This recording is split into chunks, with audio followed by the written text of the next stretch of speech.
It's been a 35-day battle fought from one side of the continent to the other. Thousands of hands have been shook, hundreds of babies held, and millions of dollars splashed across television screens. It's seat-by-seat warfare, and there's none more watched or symbolic than Bennelong. But the doves didn't pacify some who remember the recent political violence. Backstabber, Gillard! A backstabber! You backstab rat! After blitzing the nightly news, Tony Abbott made a beeline for Bennelong. The seat was lost in 2007 by his mentor and then Prime Minister John Howard. Tennis great John Alexander is now returning serve for the Liberals.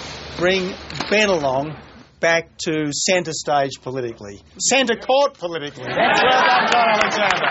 Well done, mate. Tony Abbott was the one clapped off like a sporting hero. He then returned to his home ground aboard the Manly ferry. That's nice. But last night, at least, he was drinking like a featherweight. It's a bit of a Clayton's drink. It's a shandy of life. That's what I'm drinking. Cheers. The Prime Minister also stopped in on a pub last night, but copped comparisons to another leader. Should have bottle, you spell it.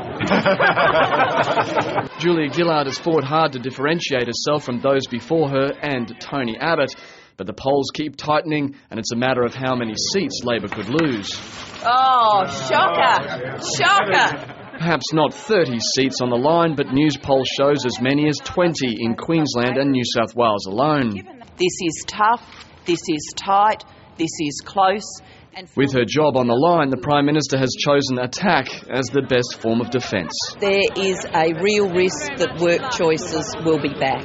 Don't risk it. Don't risk your family's futures with Mr Abbott. Mr Abbott has tried to bring in voter dissatisfaction with state Labor. They've been conned by state Labor, they've been conned by federal Labor, and the only way to send a clear message to Labor is to change the government, and that means you've got to change your local Labor Member of Parliament. In his final media conference, the opposition leader promised debt would be $30 billion less than under Labor within 4 years, and put a time frame on his Stop the Boats pledge.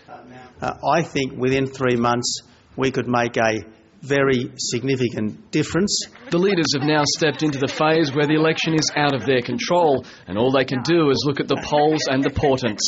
Julia Gillard may have missed at pool, but she won the meat raffle.